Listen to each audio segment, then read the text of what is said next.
माननीय शिवसेनेचे मुख्य नेते आमचे पक्षप्रमुख एकनाथ शिंदे साहेब, देवेंद्रजी आणि सुनेत्रा वहिनी एकत्र बसून या 16 जागांमधल्या कोण किती लढणार आहे हे फायनलाइज करतील.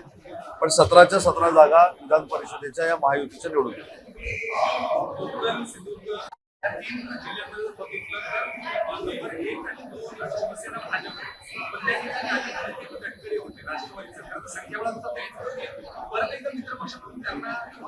आता यामध्ये निर्णय या तिघी मंडळींनाच बसून घ्यावा लागेल. कारण कोकणातली जर बेरीज केली तर आम्ही एनसीपीच्या फार पुढे आहोत. 100 ते 125 मतांना आम्ही पुढे आहोत. 1 नंबरला शिवसेना आहे. सिंधुदुर्ग, रत्नागिरी, रायगड ही मतं जर सगळी एकत्र केली तर आम्ही 300चा टप्पा गाठतो. आमच्या मागोमाग भारतीय जनता पार्टी आहे आणि त्याच्या मागे राष्ट्रवादी काँग्रेस पार्टी आहे. त्याच्यामुळं आता 100% आम्ही कार्यकर्ता म्हणून आमची भूमिका हीच राहणार आहे की बाबा संख्या आमची जास्त आहे, त्याच्यामुळे जागा ही आम्हाला मिळाली पाहिजे. परंतु शेवटी 3 नेते जे आहेत त्याच्यामध्ये देवेंद्रजी असतील, आमचे नेते एकनाथ शिंदे साहेब असतील आणि सुनेत्रा वहिनी असतील, हे एकत्र बसून याच्यावर निर्णय घेतील आणि तो जो काही निर्णय असेल तो आम्हाला मान्य राहील.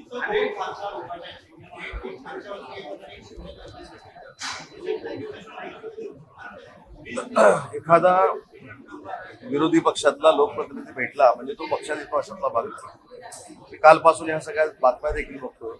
शेवटी महाराष्ट्राच्या विकासात्मक जडणघडणीमध्ये त्यांचा देखील मतदारसंघ येतो.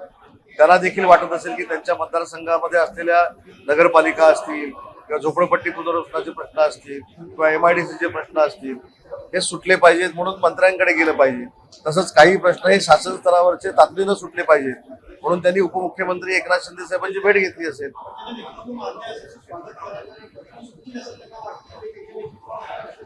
हा UBTचाच प्रश्न याच्यातला भाग नाही. जे महाविकास आघाडीतले पक्ष आहेत त्याच्यातला कोणी जरी ताकदीचा नेता आमच्या पक्षामध्ये येणार असेल त्याचं आम्ही नक्की स्वागतच करू.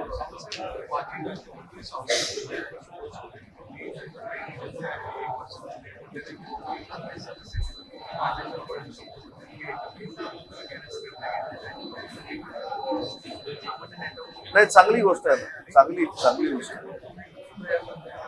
नाही, चांगली गोष्ट आहे. तुम्हाला मी एक साधं आता उदाहरण म्हणून देतो की आता पूर्ण MMR रिजन मध्ये फिरताना माननीय एकनाथ शिंदे साहेब देखील EV व्हेकलला फिरतायत.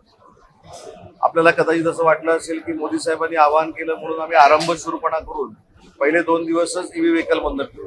आज देखील मी EV व्हेकल बंद झालेलो आहे. त्याच्यामुळे शासनाच्या आर्थिक जो बोजा आहे तो कमी करण्यासाठी लोकप्रतिनिधी म्हणून आम्ही सगळेच काम करतोय आणि त्याच्यामध्ये सुपोजींनी हा जो निर्णय घेतला असेल तर तो कौतुक असतो. तुमचा ताफा पण EV गाड्यांचा आहे तर तुम्ही ताफा पण तेवढं कटपट केलेला आहे कारण तुमचे मी परवा देखील सांगितलं की सिक्युरिटीसाठी जेवढे आवश्यक गाड्या आहेत त्या आम्ही सगळ्या EV घेतलेल्या आहेत. त्याच्यामुळे कुठेही प्रदूषणाचा प्रश्न उद्भवत नाही, कुठेही डिझेल पेट्रोलचा प्रश्न उद्भवत नाही आणि मुंबईसारख्या MMR रिजनमध्ये फिरताना प्रदूषण कमी करण्यासाठी देखील त्याचा हातभार लागतो.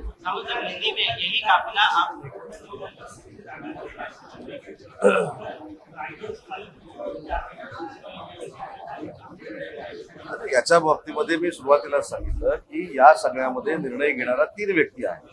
त्याच्यामध्ये शिवसेनेचे प्रमुख म्हणून आदरणीय एकनाथ शिंदे साहेब आहेत, देवेंद्रजी आहेत मुख्यमंत्री म्हणून आणि भाजपाचे नेते म्हणून, आणि सुनेत्रा वहिनी राष्ट्रीय अध्यक्ष आहेत राष्ट्रवादी काँग्रेस पार्टी, अजित पवार राष्ट्रवादीचा, ते निर्णय घेतील.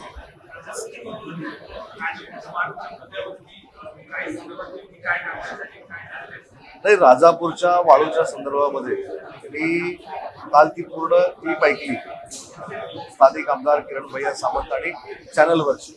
त्याच्यामध्ये त्यांचं स्पष्ट भूमिका अशी होती की एक पाटी वाळू घेऊन जाऊन जर इंदिरा आवासमधलं घर होणार असेल, एक पाटी घेऊन जाऊन जर गरिबांची घरं होणार असतील, पावसामध्ये ही डॅमेज झालेली आहे, त्याच्यासाठी त्यांनी सांगितलं की मी आमदार म्हणून जेव्हा जनता दरबार घेतला होता तेव्हा अशी तक्रार केली होती की सक्शन रेझर लावलेला आहे, फार मोठे पंप लावलेले आहेत आणि म्हणून ती वाळू धंद्याची भूमिका जी होती ती मांडली होती. परंतु त्यांना ज्यावेळी हे कळलं की इंदिरा आवासमधली घरं बांधण्यासाठी आणि 2-2, 4-4 पाट्या घेऊन जातात, त्यावेळी त्यांनी असं वक्तव्य केलं की याला दंड लावू नये, ही त्याच्या मागची त्यांची भूमिका होती. आणि जे काही ट्रक म्हणून दाखवला गेला, म्हणजे ट्रक भरलेला आहे, ट्रकामध्ये वाळू भरलेली आहे. मी स्वतः जिल्हाधिकाऱ्यांची चर्चा केली. तो त्याला आपण काय म्हणतो, छोटा हत्ती हा जवळजवळ 20 ते 22 कुटुंबांनी एकत्र येऊन 4-4 पाट्या त्या भरलेल्या होत्या आणि ते देखील जिल्हाधिकाऱ्यांनी मला सांगितलं. दुसरी महत्वाची गोष्ट आहे की जे असं दाखवलं जातंय की दंड मी भरेन म्हणून त्यांनी सांगितलं, हा सामाजिक कामाचा एक भाग आहे. गरीबातला गरीब माणूस जेव्हा इंदिरा आवासचं घर बांधतो आणि पावसाच्या अगोदर त्याला वाळू नसते, या चांगल्या भावनेनं त्यांनी वाळू घेऊन जा म्हणून सांगितली.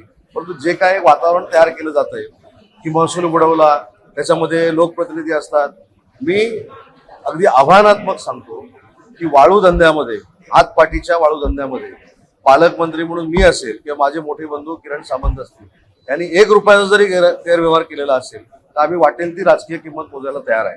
परंतु सर्वसामान्य दारिद्र्य रेषेखालची लोक जेव्हा इंदिरा आवासमधनं घर बांधतात आणि त्यांना वाळूची आवश्यकता असते, म्हणून त्यांनी आमदार म्हणून सांगितले की 2-4 पाट्या जर लागणार असतील ते घेऊन जा आणि त्याला जर दंड होणार असेल गरीब लोकांना तर तुम्ही भरण्यास तयार आहे.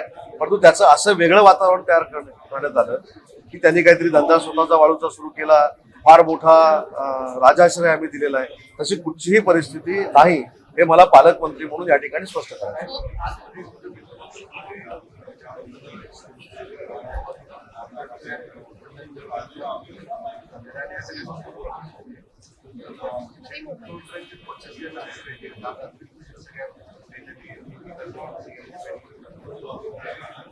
मला नाही असं वाटत की माननीय मुख्यमंत्री महोदय मित्र पक्ष असलेल्या कुठच्या पक्षाच्या अंतर्गत वादामध्ये पडतील. परंतु काल देखील मी सांगितलं, शिवसेनेच्या वतीनं राष्ट्रवादी काँग्रेस पार्टीचे निर्णय घेण्याचे सगळे अधिकार हे राष्ट्रवादी काँग्रेस पार्टीनं राष्ट्रीय अध्यक्षा सुनेत्रा वहिनींना दिलेले आहेत. त्याच्यामुळे त्यांच्या पक्षामध्ये काय चाललंय, त्यांच्या पक्षामध्ये काय कुरकुर आहे, याच्यावर आम्हाला बोलण्याचा अधिकार आहे. सर, नवी मुंबई एअरपोर्टला दिवा पाटील यांचं नाव द्यावं या संदर्भात एक ती जनता जी आहे ती आग्रही आहे. मात्र एकूणच या सगळ्या प्रकरणामध्ये सुप्रीम कोर्टाने ही याचिकाच फेटाळून लावली. त्यांचं म्हणणं, पहिली गोष्ट, नवी मुंबई एअरपोर्टला दिवा पाटील साहेबांचं नाव द्यावं ही शिवसेनेची 100% भूमिका आहे आणि त्याचा पाठपुरावा शिवसेना म्हणून आमचे खासदार पण करतील आणि स्वतः वेळ पडल्यास माननीय एकनाथ शिंदे साहेब केंद्रीय नेत्यांशी चर्चा करतील. परंतु शिवसेना म्हणून दिवा पाटलांचंच नाव द्यावं ही आमची भूमिका आहे.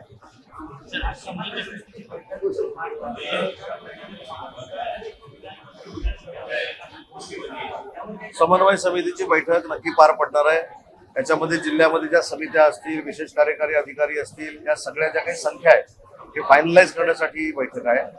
महामंडळाचं वाटप कसं झालं पाहिजे 3 नेत्यांच्या नेतृत्वाखाली, त्याच्यासाठी ही बैठक आहे.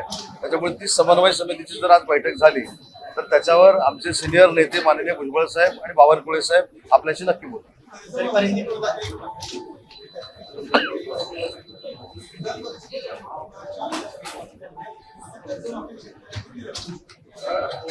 आचारसंहितेमध्ये जर असेल तर आचारसंहिता ही 1 महिन्याची आहे, मला माहित नाही. परंतु निवडणूक आयोगाला देखील शासन विनंती करेल की हा शेतकऱ्यांच्या जीवनमरणाचा प्रश्न आहे, त्याच्यामुळे ही संधी आम्हाला द्यावी.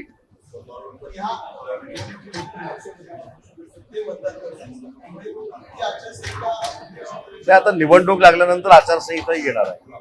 त्याच्यामध्ये काही घटकांना जर त्रास होणार असेल तर शासन म्हणून आम्ही निवडणूक आयोगाला विनंती करू.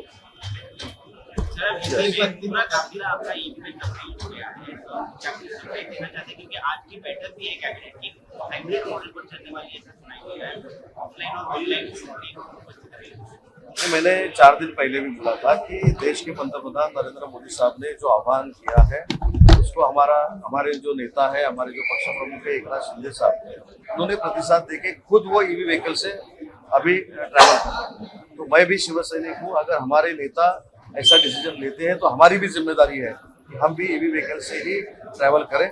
इसलिए मैं खुद ईवी व्हीकल में ही बैठता हूँ और जो जरूरत है पूरी सिक्योरिटी की वो गाड़ियाँ कम करके वो भी जो हमारा फॉर्मर रहता है वो भी हमने ईवी का बनाया. तो ये तो मुझे पता नहीं है, अभी कैबिनेट होने के बाद ही पता चलेगा कि आज की जो बैठक है वो ऑनलाइन चलेगी या प्रेजेंस में चलेगी.